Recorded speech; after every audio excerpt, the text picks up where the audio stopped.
So a slightly different video today where I wanted to reference Maildoso's deliverability guide.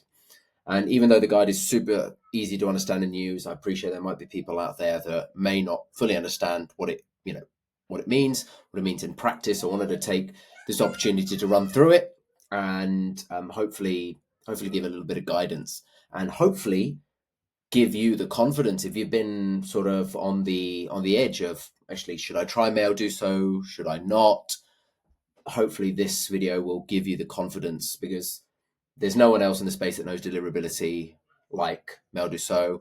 I know that being a paying customer. I know that having spent a lot of time with Nikita, the CEO, and they're committed. They're really, really committed. And this guide will really set you up for success. So let's get sort of straight into it. So, I mean, this is really the summary, but fundamentally, you want to send text only emails. So if you're sending inside of major email sequences like Instantly or Smart Lead, they all have in their settings send as plain text. Always tick that. Always tick that. Because again, you don't want to send as a HTML because that's going to flag. It's going to give you a high chance of spam. So keep it text only and make sure you have that button ticked.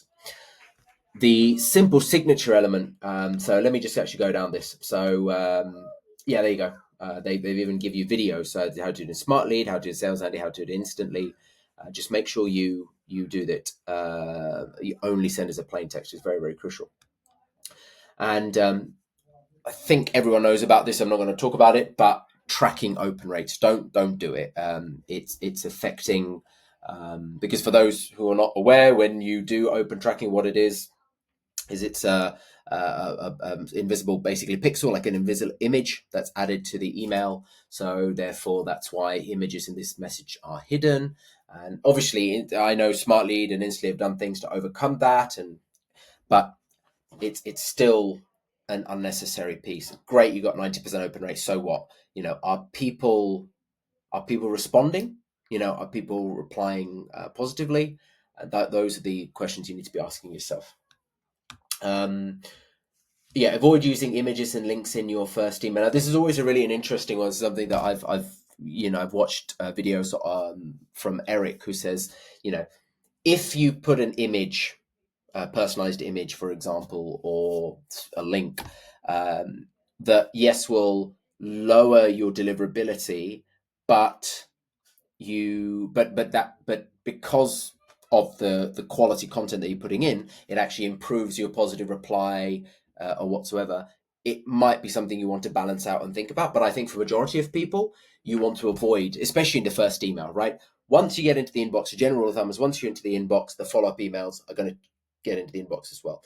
There are, again, thoughts on that as well, where people are saying, actually, even though you get into the inbox in the first one, people say, hey, yeah, send me the info. You send the info, and then because it's got a link, it might send it to spam. So again, a lot of trial and error, but fundamentally you want to try and avoid, and this is again why I think multi-touch is quite good as well. So if you find someone on email, soon as you see them, try and connect with them on LinkedIn as well. Hopefully they're active there. So if they don't get anything in email, you can then chase up on LinkedIn as well. Or if you've got their number, you can give them a call, something like that. But try and avoid any images. And again, even like unsubscribe links and so on, just make it very clear, like reply not interested, and then you won't receive anything else. And having that is obviously super crucial from a compliance point of view, but just bear that in mind. Yeah, signature is a big issue, right? Everyone thinks, oh, if I put a nice photo of myself and I put lots of links and I put my awards and I do this and do that, it's the same as before. The links are going to cause, so literally this is what Kevin at sign, or Kevin from, or I might Spintax. I'll talk about Spintax, but Kevin at from dash company name. That's it. That's all. Maybe for some variability, founder at, head of sales at, CRO at. You can if you want, but again, just name and company name. It's your name, company name, more than enough. Don't overdo it. It's really not helpful. Now, check for spam words. Yeah, you want to make sure. I mean, I feel like everyone's so aware of this now, but again, if you're using Depending on how if you're writing emails yourselves, like inside of Instantly and Smartly, they have sort of spam checkers, Mail Meteor. Again, this further development of thoughts that this is not just about spam words without thinking about context. Now we're getting to a point where spam words and context is becoming very, very crucial.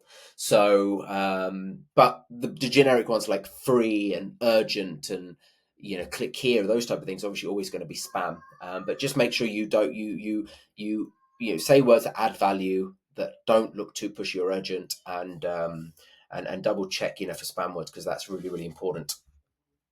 So yeah, multiple campaigns really, really important. So I think this is around ensuring that you've actually got you take your lead list, you split it one, 2, 3, 4, 5 times depending on the size. You run different campaigns. Again, the advice, what I've seen and what advice I've been given is predominantly on your first email. I mean, this is where obviously A/B testing, but I'm talking at a campaign level, and then inside of each campaign you can then A/B test sort of different variations. But have multiple campaigns. It just means that if one campaign gets blocked, has any issues, then you've still got another campaign running. You're not putting all your eggs in one basket. So just bear that in mind. Now, spin tax is really, really crucial, because spin tax is around creating variation. And depending on how you do it, so this one is in this format. What you've got double bracket would be smart lead, and then for Instantly you would have to put the word random in capital first, and then you do it. So I love this. I mean, everyone thinks this is not enough spin tax. This is the level of spin tax that and I'm talking like, you've got to imagine, like, if you imagine every line so if you've got like hey, hi, hello, I mean, that's very, very basic, but just take the concept. That's like 3 variations immediately, right? So one email, hey, hi, so there's more variation. But then imagine that with your next paragraph having 10 variations, then the next one.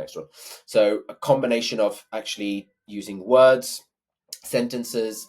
If you actually look at it on, this is quite tiny, but I'll read it out. It says Carlos, and then the spin tax is CSM and Maildoso, deliverability guru, email deliverability guy, deliverability guy, email ninja, email guy, Deliverability Ninja. Like, see, all those variations just means that every email goes out, it's going to have a different. So then you pair that with a different sentence, with a different spin tax, it's a completely brand new email. And that's again why the spin tax is super, super crucial. And this is something I actually learned from Nikita, who actually recommends, if you can actually change your copy every week, you will be ahead of the game, because by the time people click spam or goes into spam folder, and the system starts to identify pattern recognition. But if you keep it updated every week, your first email, you're more likely to overcome that issue. So just thinking about changing your campaign every couple of weeks or every week, the structure, the wordings, you can work with, in whichever way you want to do it. I think that could be really, really helpful.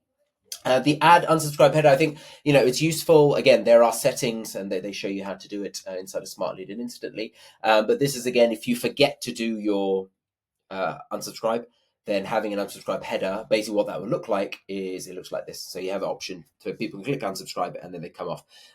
It's quite useful. According to Maildoso, it's not that it'll improve your deliverability, but Google and other ESPs made this mandatory, requirement. So